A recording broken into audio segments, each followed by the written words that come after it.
Hey, it's John at Eurobase here. I'm joined by my very good friend, Rupak Dey. He's an incredible product manager living in Oslo, in Norway.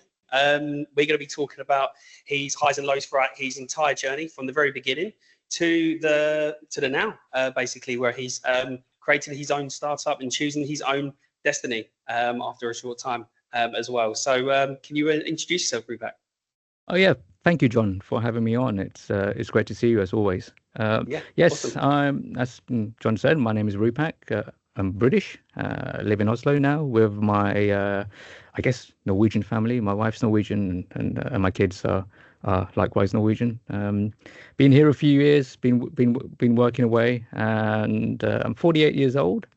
And it's kind of like my wife makes a joke. I'm probably going through a midlife crisis, and that's but that's where I am today. And as you mentioned, if if I had to write something on my tombstone, I think it would be here lies a product manager. Yeah, at least So there's a description to go with it. at least there's a description to go with it. Yeah, Yeah, yeah, exactly. yeah. No, that's Yeah. good. And yeah, so like in terms of your journey then, management's been probably quite a roller coaster for you. Being a Brit, also living in Oslo as well, so probably faced its own challenges in itself. And then obviously you realised that you didn't control your own destiny, and now you do. So yeah, if you could talk us through that, that'd be awesome. Yeah, absolutely. Yeah, I mean, I think it goes back to. I mean, I went to university in Canterbury, and first of all, Oh, I'm from the town of Luton. okay, yeah, Yeah, and yeah, it's always a joke about people say about Luton and top 10, it's always in the top 10 worst places. But to be honest, I'm extremely fond of it, and it's given me a lot of that sort of street smarts that I think that you take in to your sort of future life yeah, as you go forward. So you know every town has its issues and so on, but I'm extremely fond of it, and I will always call it home. So yeah, I grew up in Luton and then went to university in Canterbury. Studied biochemistry there. Uh, yeah. Realized I wasn't as smart as I'd been pretending. Um, and so there was no, I wasn't going to be a scientist or anything like that. Yeah. And then after I left university, I don't know, you sort of freewheel a little bit. I ended up being a Mm. manager at Pizza Express, Okay. which Yeah. was actually great. That was my sort of first journey into sort of people management and understanding how things work. So, uh, and then somebody said to me, "Hey, go into medical sales. That's where you can use some of your biochemistry and you get a car. And when you were in your early 20s, it's like, yeah, Yeah. Like a great. car. I'll have a Yeah. car. Why Yeah. not? Sounds Yeah. great. No insurance. Perfect. Yeah. I love that. So I went into medical sales, and I was actually quite good at it. And I sort of Nice. discovered that I won all the sales awards and so forth. But I found that I could reach people and sell. Yeah. But one of the things I've always wondered, I was thought about it was that everything I was selling, I could never, I always wanted to sort of change a little bit here, or change some of the product features or change the way it was marketing. And I always felt that, Mm. you know, uh, wouldn't it be better to do it this way? And and when you're in the sales environment, you sort of don't, some of that doesn't really travel up as effectively. So I thought maybe marketing was the way that I could actually, have more influence about how the product would be sold and, have Yeah. a greater impact. So I went into marketing. Again, I was quite good at that, and you learn new skills, but it Mm. but it didn't really. I still couldn't really. Um, I didn't feel like I still had like much say in the product. I mean, yes, you could advertise it and so forth and Yeah. etc. But I really didn't influence it. Move it in the direction that I thought could better sell it and better market. And better promote it and all that stuff. And then I discovered product management, and this was for a medical device company in the UK. And that's where I found my feet, because that's where you finally you kind of like your mini CEO in many respects. You're given a product, you're given a portfolio, your stakeholder interaction suddenly vastly increases, sales, marketing, and you can you're putting on lots of different hats at lots of different stages. Yeah. That's where I found my home. Kind of found your calling. Yeah, and I kind of wished that when you're at school, somebody said, "Hey,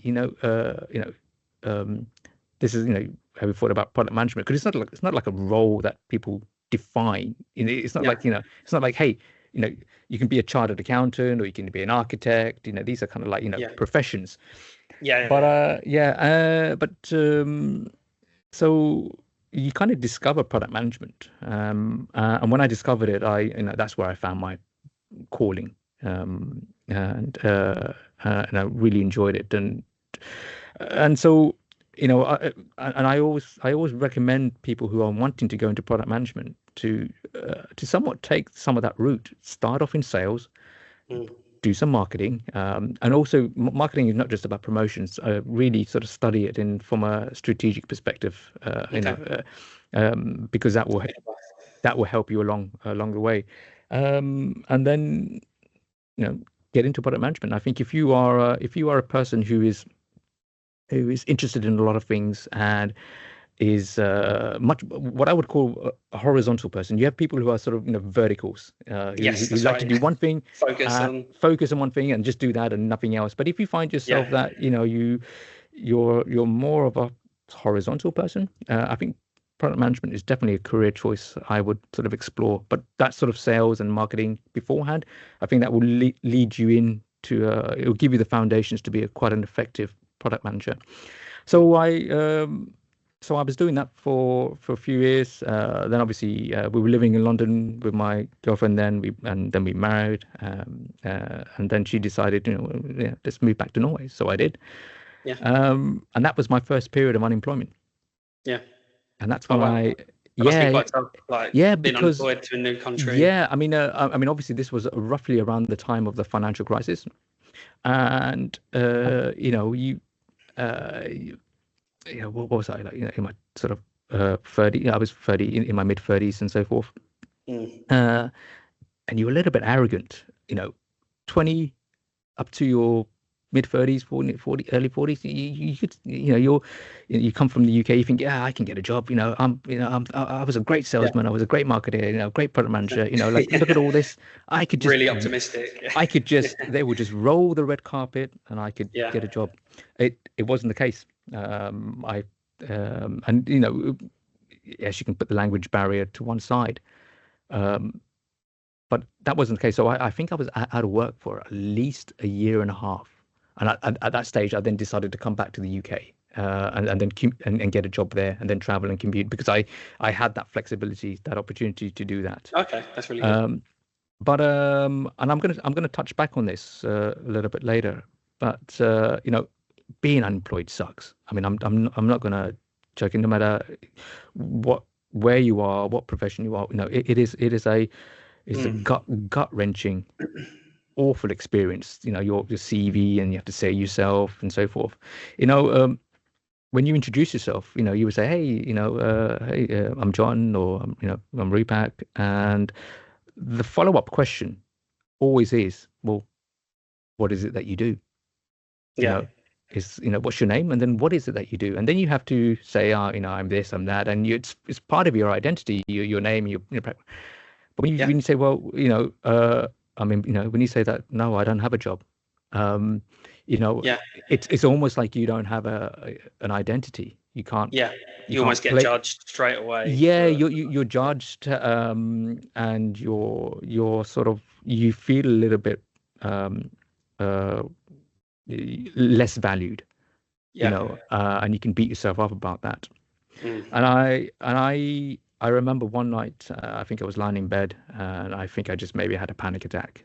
It's like, oh God, what am I going to, what do I do? What do I do? And it was in the middle. I really remember it. It was in the middle of the night. Woke up, sweat, panic attack. And I thought, what am I going to do? And then I don't know why. I don't know what made me do it. I just sort of went downstairs and opened up a business book, like a marketing book. I think I can't remember. It was some, marketing, one of those big, huge textbooks. Yeah. And I started to read. And the thing is I kept on reading and studying for about a whole year.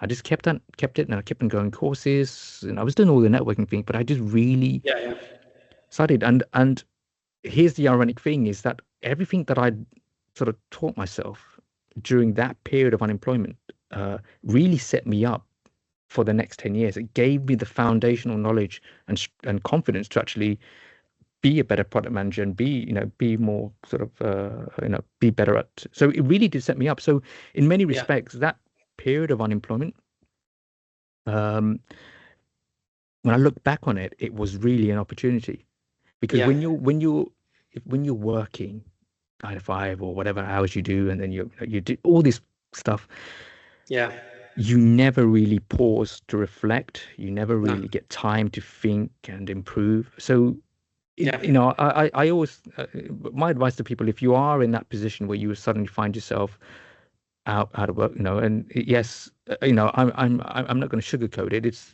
an awful experience. You've got to,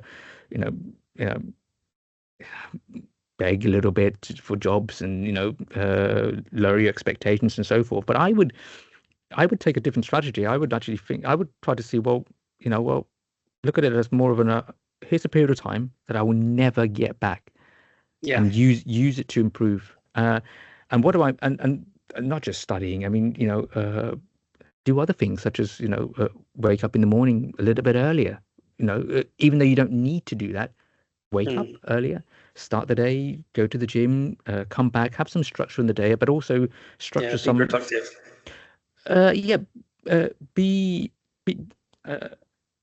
Have a routine.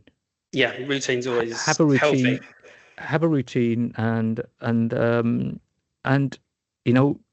you never, something happens, and you just keep that sort of, keep your brain sharp, and so that's what that's my recommendation going forward. And so that's where I am. It's quite being unemployed is mentally tough. It's such a hard thing. There's so many different factors. Like there's family, there's financial, and also you're most of the time in your own head space, kind of battling with yourself at the same time. So it is quite difficult. To do that. And I also think that so what was I, in my mid-30s? So you're kind of okay. I know there's we not shouldn't talk about ageism and so forth, but you got more years ahead, if you know what I mean. And so you're and you probably don't have a family, and you probably don't have a mortgage and all these other stuff. Where it gets really tough, and I think is when you find yourself in a situation that I found myself was, being 46, 47, and even now 48, being out of work. And now you had a successful career. So this was my second period of unemployment. So I was unemployed in my 30s. And I went through that. And then I was unemployed in my mid 40s, 45. And it's a different scenario, because now you've got kids, mortgage, all that. So many other factors. You're also competing against, the 30-year-olds who are also out of work and so forth. You're probably demanding, you probably need a little bit more salary. So your competitiveness, there's a lot of things. So,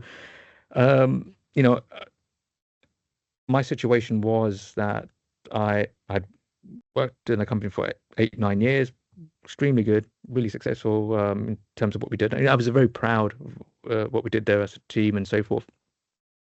But I did, again, I was there for 8 years. It was hardware product management, dealing with sort of electronics and precise instrumentations and so forth, and on a global level. And that was fantastic. I really sort of learned really matured as a product manager there.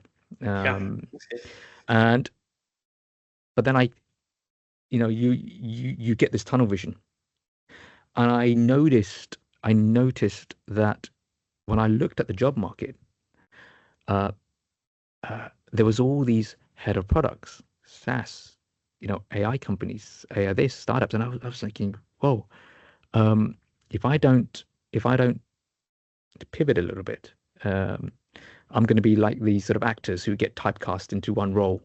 And I knew that, okay, well, I've got the hardware, you've got the software, and it's sort of embedded, but this sort of AI SaaS that I saw this around about 5-6 years ago.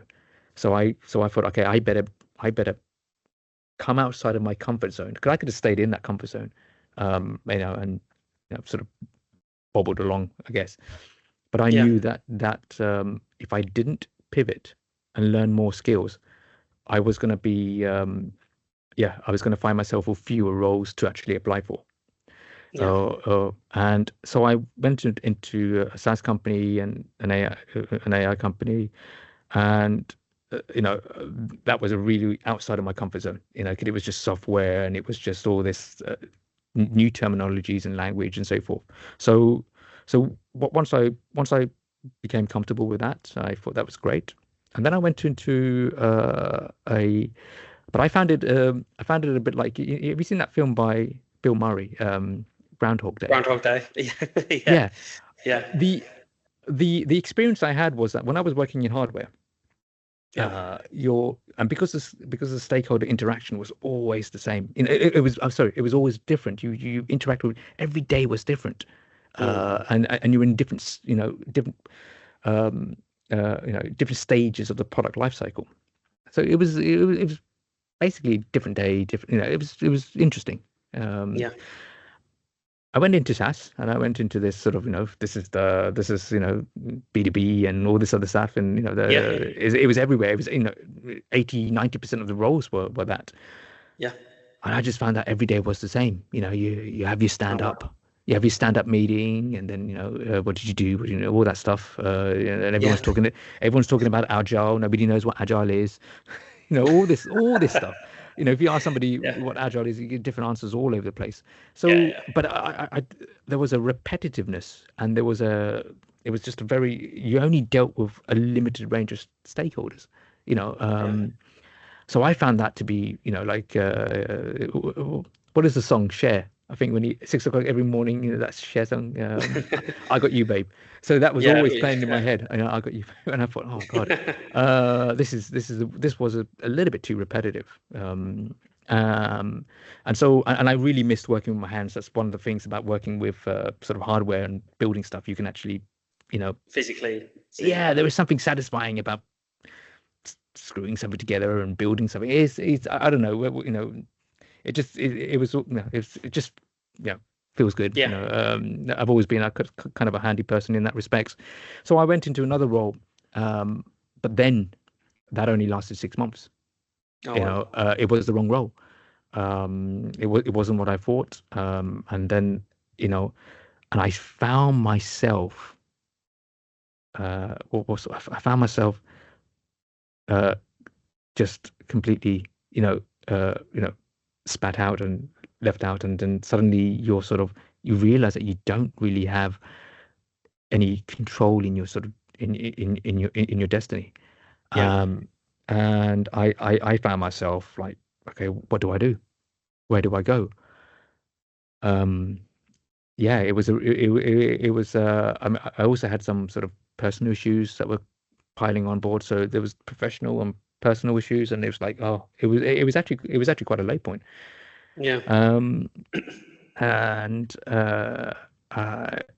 But there is something about hitting a floor. You sort of hit a floor, and then you sort of it's almost like a little rebirth for a phoenix. And I remember a couple of years ago, somebody approached me from this sort of, these sort of incubators, this startup incubators that were going around. You got Y Combinator and so forth. So I joined one of these incubators, and I originally turned them down because I said, wow. Well, no, I originally said no because because the proposition was, hey, do you want to start a company? And I said, yeah, who doesn't, Yeah, it was really impossible. but so what we're going to do is we're going to put you in a room with other people, and you have to leave your job, and you don't get paid, you don't get any money. And it was just like, that's commitment. I thought, wow, that's no, I was too comfortable. Why would I? That doesn't make sense. But when I found myself out of work again, the logic in my head was, well, I could, I could try it, and if I get a job, I would just do that, and and I you could put your time and energy into it. Yeah, you can time and energy into it. So well, I'm not doing anything, and it's the summer, so might as well do something. Might as well do something, and so I sort of applied and came in, and it was a emotional roller coaster. Yeah, because, and what I mean by that is that when you're in the corporate world, that's it's almost like this sort of different realities, different multiverses that people live in. And you thought you had business acumen, you thought you had this, you thought all this. It doesn't prepare you at all for the startup world. I was completely, I think the first couple of weeks I was just all over the place. Just couldn't orientate myself. I didn't know what to do. It was like felt like I was in this this program with Alan Sugar. What was it called again? The Apprentice. The Apprentice, yeah. Oh my God, I'm a huge fan of it. Yeah. And I just completely fished out of water. Had to relearn skills. Had to network in different ways. So, but I did, have an idea that I went in with. And if you want to know what that idea is, I mean, feel free to look on my LinkedIn profile, and then you can see the there's a link to the company page and so forth, and that's great. So I started it, and my logic was, and I'm not joking, this was my theory. I was trying to think of the most ridiculous thing I could think of. Yeah. So I said, okay, well, and in the back of my head, I had like sort of Elon Musk floating around. I said, okay, what's the most ridiculous thing I could think of? Starting a starship company. That's impossible. Forget it. It's not going to happen. What about an electric car company? That's ridiculous. But impossible from Norway. And then I sort of went down to the next level, and I thought, well, a mobile phone company brand. I thought, but with a particular twist to it. That's ridiculous. Nobody comes with that kind of idea. That is ridiculous. But it wasn't impossible. No. There was and it wasn't impossible because much of the logistics and supply chains and so forth, and it's kind of geared towards that kind of sort of high tech, high volume manufacturing. And obviously, because of my background in sort of electronics and hardware and that kind of manufacturing side, knowing what can go wrong and all the things you have to think about, and et cetera, et cetera. So it was a comfortable space, and I just combined it with my other love, which was sort of audio and music. So I kind of put those two together, and I have what I have. So I just stuck with it. When I told people, they just looked at me thinking, this guy is just, why is he doing? This doesn't make sense. But I kept at it, and I'm still at it. And it just sort of, there is that saying that, like sometimes you just have to do it. Yeah. And just go for it, and just I always say that if you're going to do anything, don't do it half. Just half measure. Yeah. Just go for it. Cards on the table. Yeah. Just go for it, and I went for it, and here I am in I'm in a building called Rebel in the city of Oslo. It's a great place, and Yeah, awesome office. it's a great team, and it's a great bunch of bunch of guys and girls who actually run this place.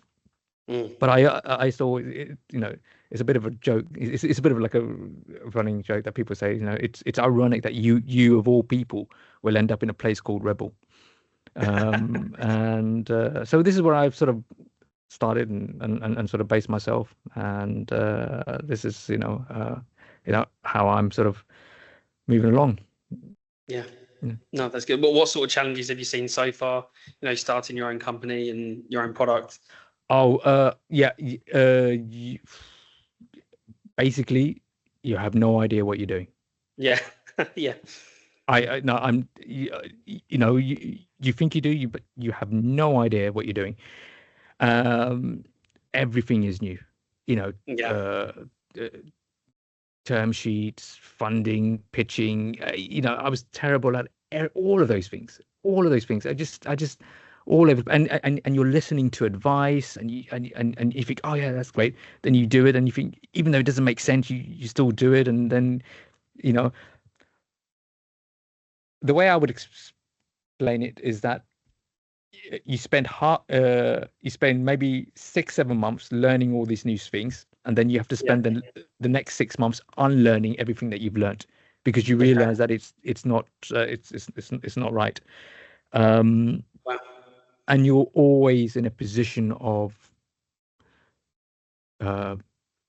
weakness. If you're negotiating from a position of weakness, you'll never win. If you so. Yeah, it's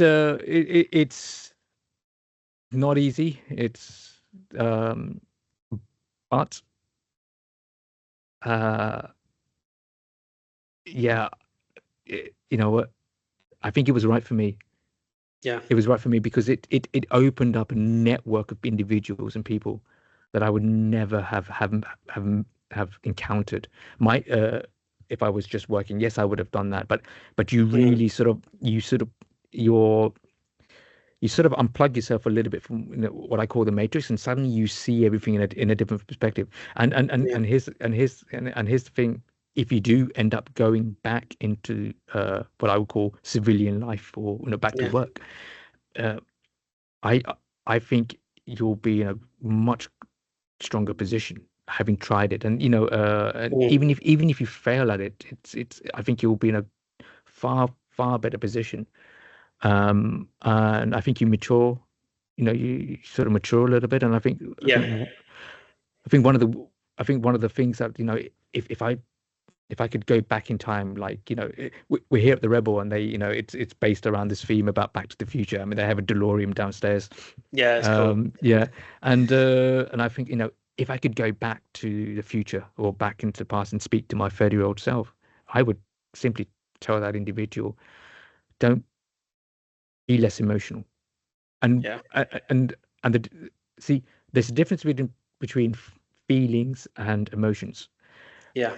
When I look back, many of the decisions, many of the actions I made, they were emotion-led decisions or emotion-led actions.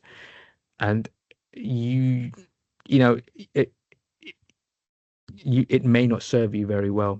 It may not give you. So I think so you're full of emotion, but that's not the same as feeling. Sometimes feelings is like that's intuition. That's something else. When you feel it's right and you feel you want to go in that direction. That's a slightly different thing. Slightly different decision person. But emotion-led decisions or actions, they tend to on balance come back in you. So okay, what would you kind of give advice for someone? If you're not going to be emotion-led, what kind of way would you go? What kind of direction would you go? I'm not going to be emotion-led. I mean,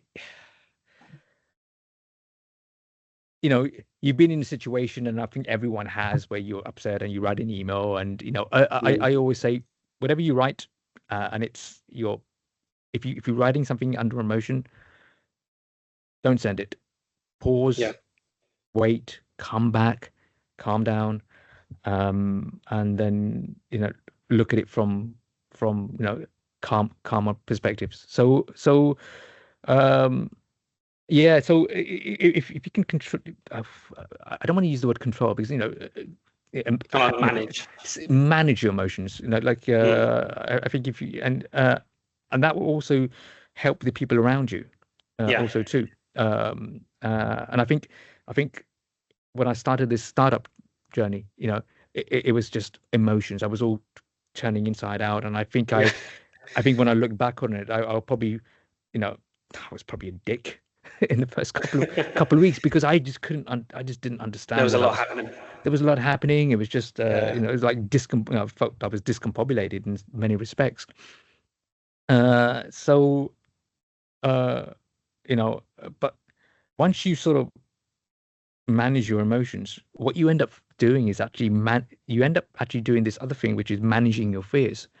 And Mm. I think this is other subject, which is about fear, because fear, in many respects, uh, has ends up is either keeps you where you are or makes you make the wrong decisions. And that's that's been the case for me.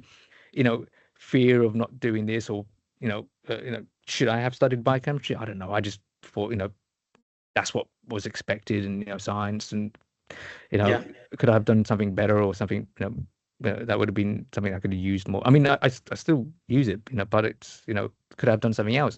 So fear, but and once you let go of fear of not having enough money, or the job title, or the salary, all of that stuff, once you just let go, like really let go, like Yeah.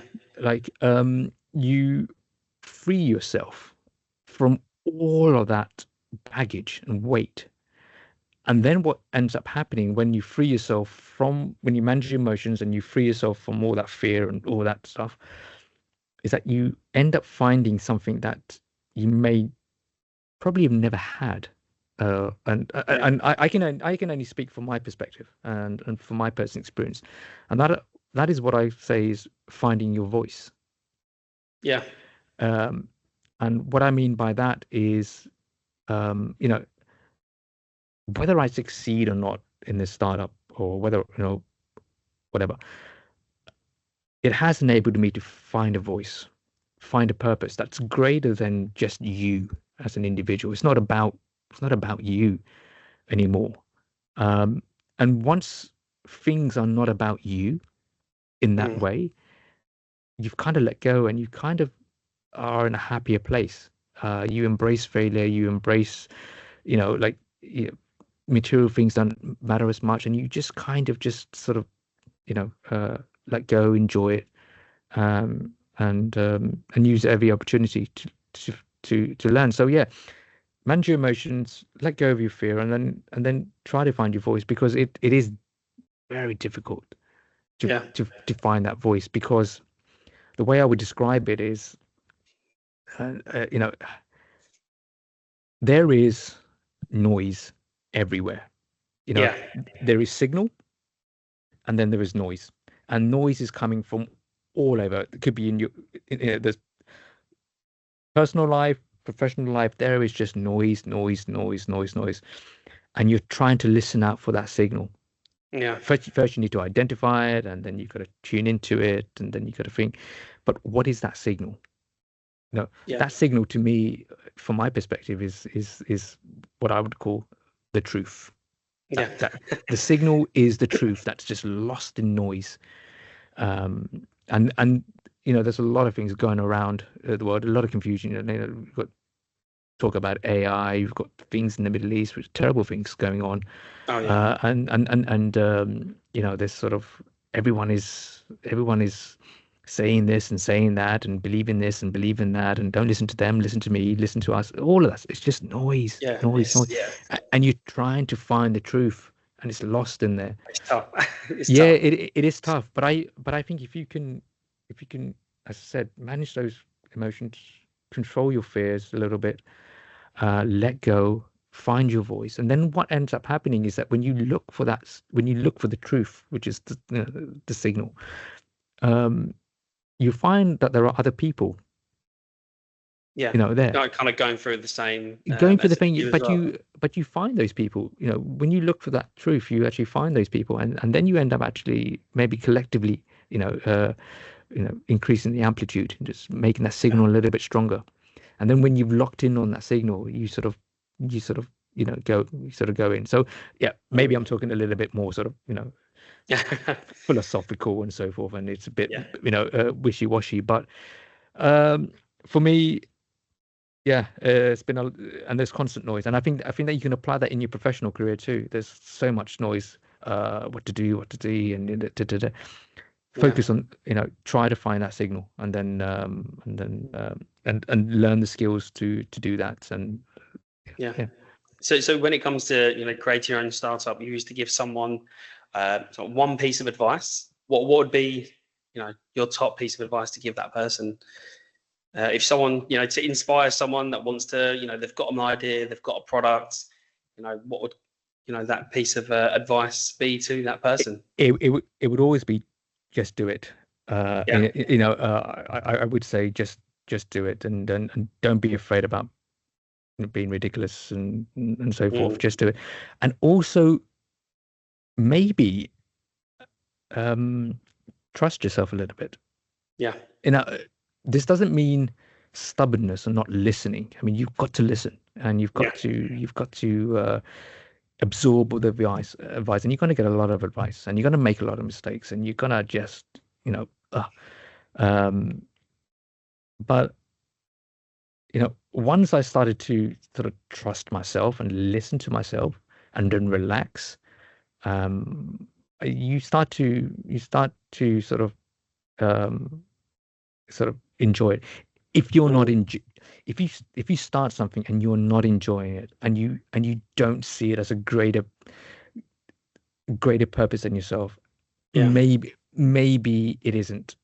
You got to have the motivation there. You've got to have the motivation. You've got to have the motivation. You've got to have. There needs to be a little bit of passion. There needs to be some interest. There's got to be a reason, and to actually and even if you are in a job and you have a startup on the side, I think that's also pretty cool too, because I personally I think companies that embrace their employees doing other things should be encouraged, to be honest. Because all of that network, knowledge, experience, and so forth, that can be brought into the organization.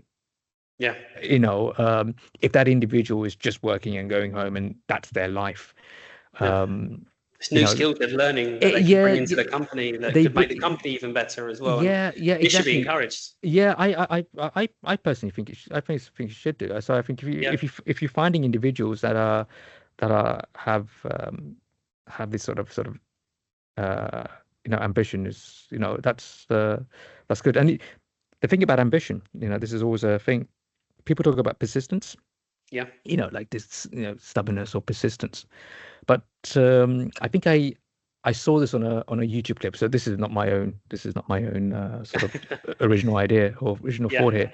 But it did resonate with me, because he talked about persistence as it's not about just staying on the same line. It's about, what do you do when you dip, when you drop, when you have to pull yourself up? How do you react?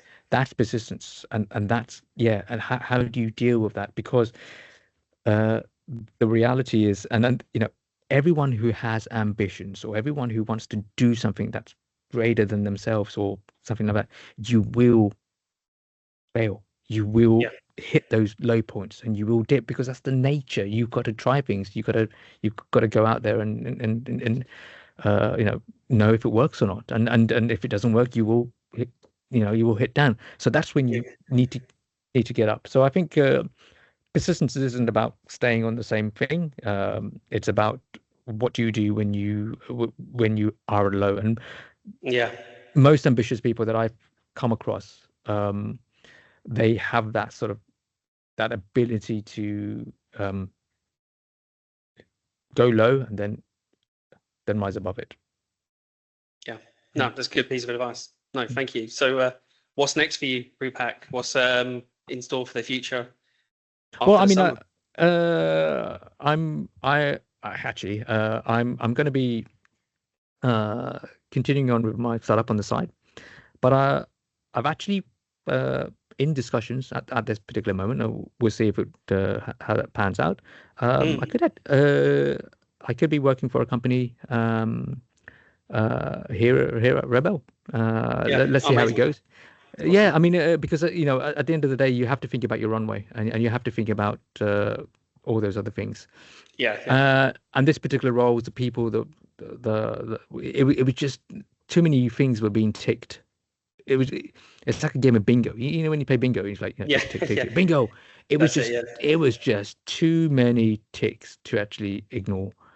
Yeah. And so, I'm currently in that discussions, and then we can sort of take it from there. Like how will that work going into the future? I mean, that's something that I will work out. I mean, obviously, my priority will go towards my, uh, uh, go towards the new role. Uh, Mm.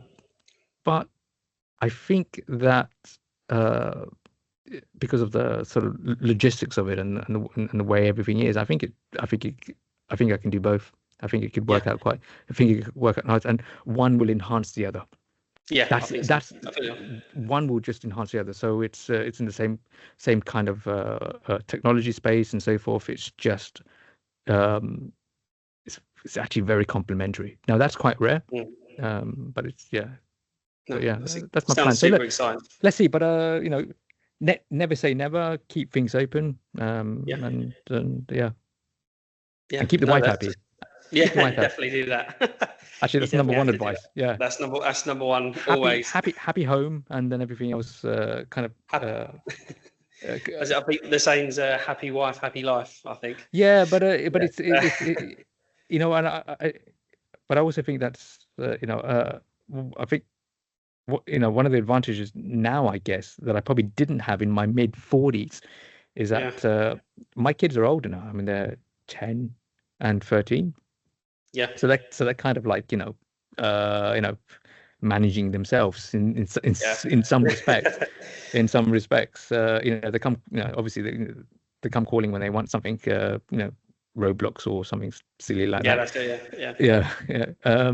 But yeah. So I think around about the late 40s to 50s, I think you kind of have this sort of almost like a rebirth, Yeah.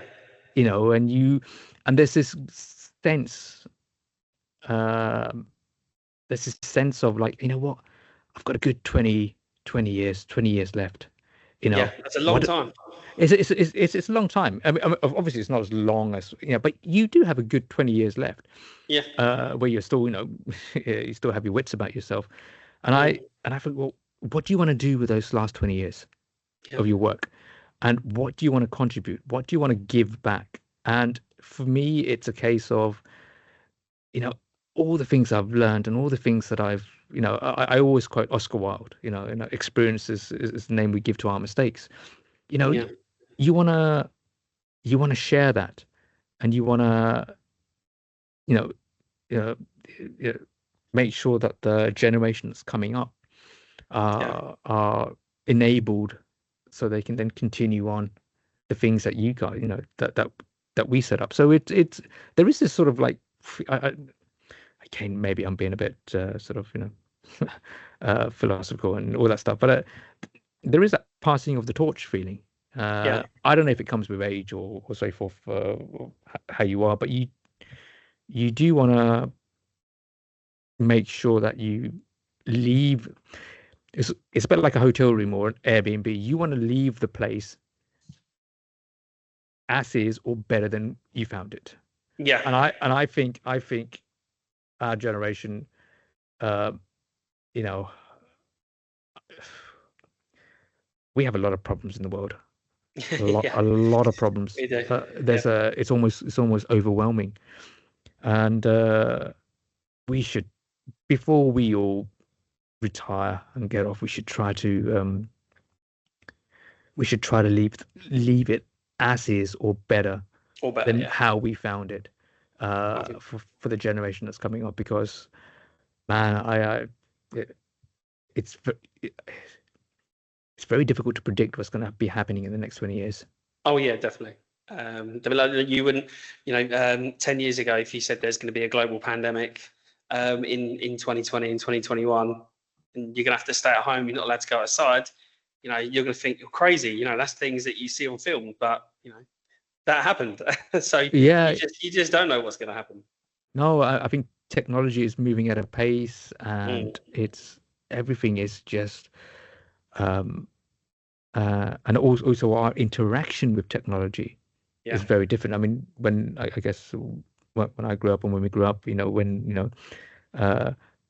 our technology was, we have a ball, we have a park, and that's it. There was, when I was, when I was 30 years old, the first iPhone came out.